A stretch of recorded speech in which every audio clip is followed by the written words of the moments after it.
આજે એક ઐતિહાસિક દિવસ છે। આજે ગુજરાતભરના લોકો આ ઐતિહાસિક ઘટનાક્રમને કુતૂહલતાથી, જિજ્ઞાસાથી અને ઉત્સુકતાથી જોઈ રહ્યા છે। જાણે કે ગુજરાતમાં બહુ મોટી ક્રાંતિ થઈ હોય, પરિવર્તન આવ્યું હોય, એટલા હરખ અને એટલી ઉર્જા સાથે ગુજરાતભરના લોકો આજના કાર્યક્રમને જોઈ રહ્યા છે। એટલા માટે આજનો દિવસ અત્યંત ઐતિહાસિક દિવસ છે।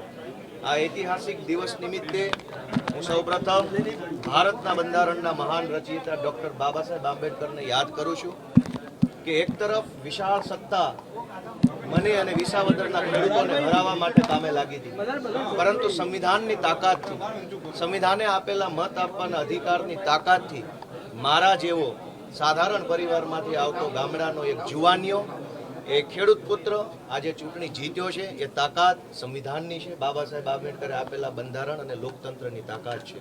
ધરતીપુત્ર, ખેડૂત પુત્ર, ખેડૂતોના મસીહા સ્વર્ગસ્થ કેશુબાપા પટેલને આજે હું યાદ કરું છું, કારણ કે ધારાસભ્ય બનવું એ અલગ વાત છે, પરંતુ કેશુબાપા જેવા, કુરજી બાપા જેવા, પોપટ બાપા જેવા અનેક એવા આગેવાનો જેણે વિસાવદર વિધાનસભાનું નેતૃત્વ કર્યું છે, રાજીનામું તો આખી સરકારે આપવું જોઈએ।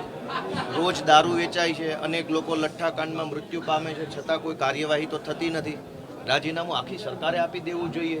ઢગલાબંધ પેપરો ફૂટે છે, કડક કાર્યવાહીના નામે વાર્તાઓ થાય છે, કોઈ કાર્યવાહી થતી નથી। રાજીનામું આખી સરકારે આપી દેવું જોઈએ। ડ્રગ્સ માફિયાઓ એટલા બધા બેફામ બન્યા છે કે મોટા શહેરોના યુવાનોને ભરડામાં લીધા છે, છતાંય કોઈ કાર્યવાહી, ઠોસ નક્કર કાર્યવાહી થતી નથી। આખી સરકારે રાજીનામું આપવું જોઈએ।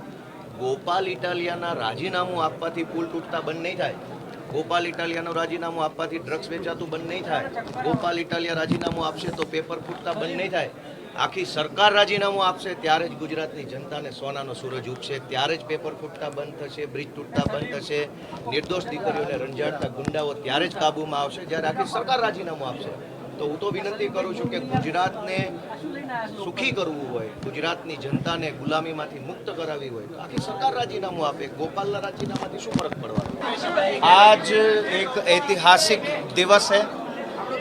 आज गुजरात की विधानसभा में जो रौनक है, जो चहल पहल है, वो यह दिखाती है कि गुजरात की जनता की उम्मीद और आशा के हिसाब से गुजरात की जनता ने आदमी पार्टी को और आम आदमी पार्टी के जिस कैंडिडेट गोपाल इटालिया को इलेक्शन जिताया था, वो आज शपथ ले रहा है। उस बात की खुशी गुजरात के जन जन के चेहरे पर है।